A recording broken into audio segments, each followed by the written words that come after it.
Evanjelista Ján píše: Hľa Boží baránok, ktorý sníma hriechy sveta. Ján vydal svedectvo. Videl som ducha, ktorý ako holubica zostupoval z neba a spočinul na ňom.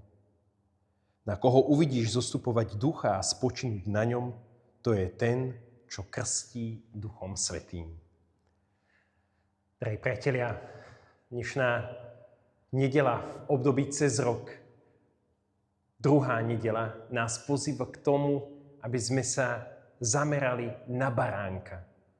Mohli by sme povedať, že tá najdôležitejšia veta dnešného evanjelia od Jána je práve hľa Boží baránok. Čo si máme my predstaviť pod týmto vyjadrením Boží baránok? Budeme to tak prirovnávať k tomu, čo si pod tým predstavil skutočný Izraelita. V prvom rade ide o veľkonočného baránka, ktorého krv na verajách zachránila. Veľmi dobre vieme, že ten baránok, ktorý bol zabitý a Izraeliti si v Egypte potreli veraje krvou, tak práve táto krv, keď išiel anjel smrti a videl, že je táto krv na verajách, obišiel. Teda krv, ktorá zachránila pred smrťou. A tu to hneď prirovnávame aj k nám. Veľkonočný baránok, Ježiš Kristus, jeho krv nás zachraňuje pred smrťou. My sme sa narodili a vďaka Ježišovi už večne môžeme žiť. Lebo jeho krv nás zachránila. Jeho krv nás vyslobodila z moci smrti. Ďalej pod týmto Božím baránkom môžeme vnímať obetný dar. Vieme veľmi dobre, že Izraeliti prinášali vždy v chráme tohto baránka ako symbol zmierenia. Teda Boží baránok ako obetný dar. Ježiš Kristus ako obetný dar zmierenia medzi nami a Otcom. Ježiš vďaka tomu, že sa stal týmto baránkom, tak nás zmieril s našim Otcom. A to je pre nás tá najväčšia radosť, že opäť môžeme oslovovať nášho Otca Otcom.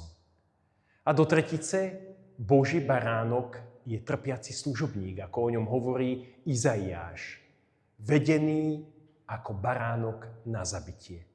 A teda je služobníkom, ktorý i trpí.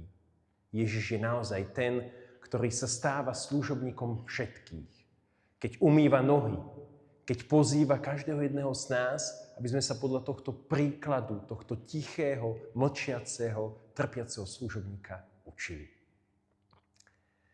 Ježiš teda nie je len prorok a učiteľ, ale Ježiš berie na seba hriech celého sveta.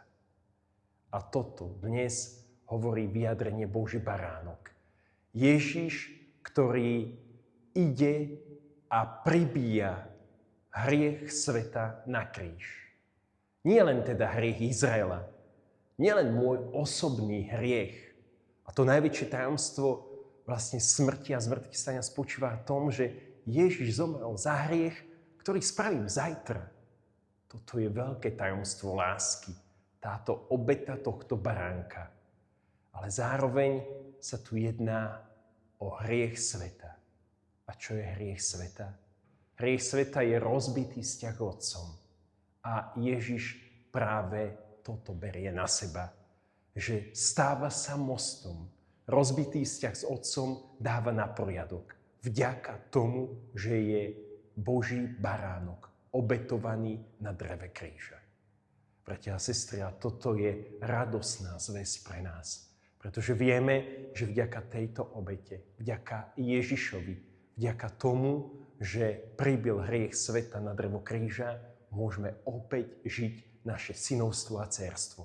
Opäť môžeme žiť krásny, plný, hodnotný vzťah s Otcom. Ján zároveň evanjelista chce poukázať skrze Jána Krstiteľa, že Ján Krstiteľ sa stáva svedok tohto všetkého. Krása je v tom, že skutočný svedok neukazuje na seba. Skutočný svedok odkazuje na Ježiša. Svedčí. Ján hovorí, vidím holubicu Ducha Svätého, ktorý zostupuje na Ježiša. Tu by sme mohli povedať, že toto zostúpenie nie je iba na chvíľočku. Duch Svätý nezostúpil iba na chvíľočku na Ježiša. On tam zostáva. Pretože Ježiš je ten, v ktorom natrvalo prebýva Duch Svätý. A to je vidieť potom na jeho identite a na jeho službe. Že on nekoná z vlastnej síly, ale z plnosti ducha. Drahí milí priatelia, bratia a sestry, a práve tu sme pozvaní pochopiť, čo to znamená, že Duch Svätý chce zostávať v nás. Že nechce zostúpiť iba na chvíľočku, nechce byť len v niektorých momentoch nášho života v nás. On chce tam byť stále, tak ako v Ježišovi. A práve tu môžeme to tak prehlbiť tým, čo nám Ján Krstiteľ ďalej hovorí. Že ten, ktorý prichádza po mne, bude vás krstiť Duchom Svätým. A Ján Krstiteľ tak kontrastuje. S čím? On krstil vodou, preto, aby sa ľud obrátil. Ježiš krstí Duchom Svätým, aby ľud mal nový život. A toto je krása. Voda očisťuje zvonka, no Duch Svätý premieňa znútra.